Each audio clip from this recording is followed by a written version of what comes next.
Hello world, it's Ryan Pryor with Inglewood Instruments coming back to you today with the song that I feel like if you've ever listened to classic rock radio, you've heard many times. When I was younger, I must admit I didn't care for it because it was so repetitive. But now I have a new and different appreciation for it. I really like a narrative song.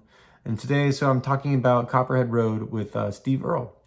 And why it's important to us today here as well on this video is that it is in the key of D. So if you're playing a D-tuned instrument like this one, a D tuned to D, or on a guitar in D, then you can play along to the record. And that's great because a lot of songs we're having to transpose for this, so you can play along pretty cool, right? So that's reason one. Reason two, though, is that it is only 2 chords. I've rarely seen songs that were in just 2 chords, and the majority of the time it's 1 chord. It's just D, and you will be able to play along with it. You'll be feeling like $1,000,000. It might actually be one of the best practice situations you can get into because it's also not very fast, tempo-wise, speed-wise. So if you're new to playing, I recommend it. If you're seasoned at playing and you want to improv over it, like just noodle around, then go for that reason as well. It's a lot of fun. I will show you the quick gist of it so you can just get to it and play it. And then for those who want to hang out and learn a little bit more, I'm going to try and throw out some ideas around how to, you could try improving, maybe reference some of the other videos I've created around that. What I would prefer though is if you're watching this, A, subscribe, like all that nonsense that YouTube really does care about, but B, leave a comment. And I would love for you to tell me if that's true or not, and also what I missed or what you would want to know more of, because actually that's pretty valuable in influencing what I do next. Besides scratching my ear. All right, so again, I'm on a D-tuned instrument, D-A-D. This is a Dulcimer style if you're new to these things. By the way, this is my own design. This is the first production model. This is actually the first production model of it. Stop pitching you on stuff now. So tuned D-A-D. If you were on some sort of instrument like a Merlin that does not have the 6.5 fret here, the flat 7 note, that note, then you can still play along, still have a lot of fun, but you won't be able to play some of the licks and riffs and jam quite as well. So you can still do everything up in here. Since it's mostly in the key of D, you're going to be able to...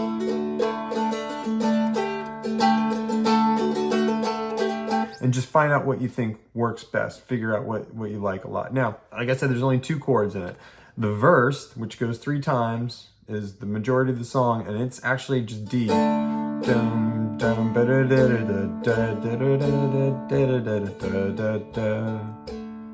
then verse, well, my name's John Lee Pettimore. I think I'm actually going faster than the recording does because we don't want this video to be forever. And it goes on and on. It's got 12 bars of the 1 chord before it goes to the 4 chord, which is G. And I usually play it right here. You could play it here. Either one that's easier for you to grab is great because the majority of this song is going to be just... Now, on the recording, they've got a mandolin, what sounds like a mandolin to me, and it's playing this upper note here.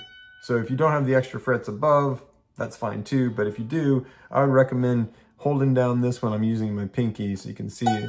That's the F sharp above the octave. It's the same note as here, just up an octave. Notice how on this it's very in tune. And instead of grabbing the whole D chord, you can leave that low string open.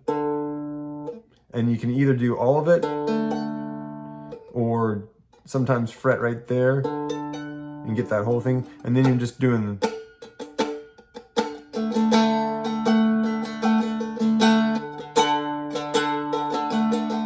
and you can sometimes do like a pull-off hammer-on thing.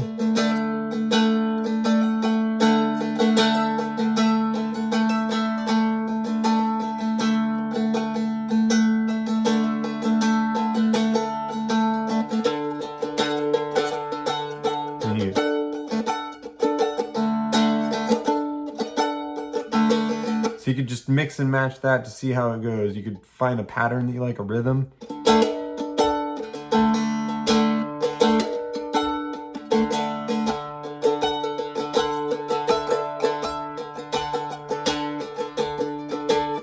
So that's just some of the ideas that I was noticing when I was in it. But then this is where I would want you to have that flat 7 note, the 6.5, because they're operating in that. I don't know what key it is. I think of it as being in D because that's the two main chords it's got going for it. But that flat 7 note, which gives you a dominant 7, a 1/7 chord, is going to be, that's actually in the melody lines.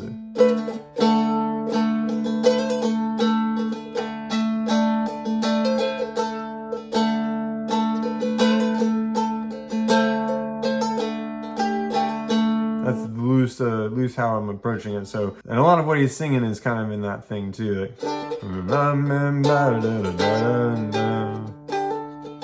or down here.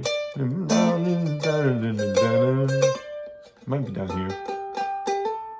Yeah, you could hold that down maybe if you did this. Actually, that sounds pretty good, doesn't it? Now, it might be a bit of a stretch. I'm holding my index finger here, my pinky there, and then hammering on with my middle finger.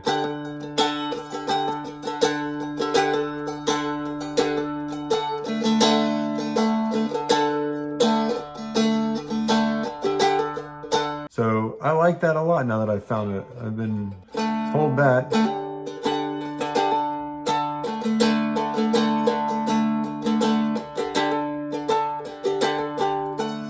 Something like that would work. Again, it's up to you how you want to noodle it a little bit, but I have a whole thing on hammer-ons and pull-offs and sliding up and down, so you could go.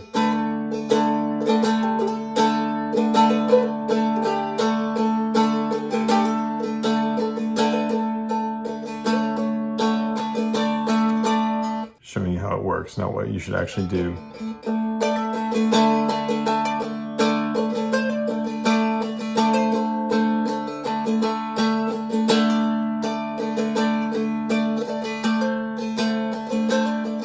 And then I noticed that sometimes it sounds good when it's like, I've got all those open now. Or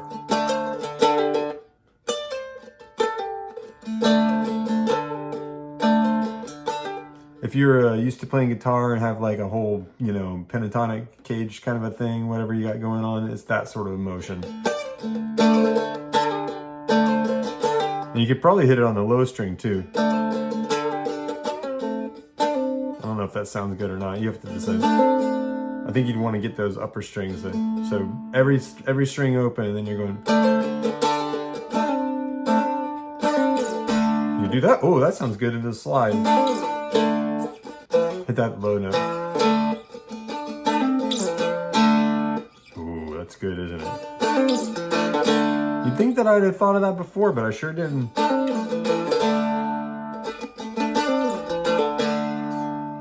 right, I just heard my kids walking downstairs, so this is about to get noisy. We're gonna cut it off here. That's plenty to think about. Hammer-ons, pull-offs, melody, little extra starter line.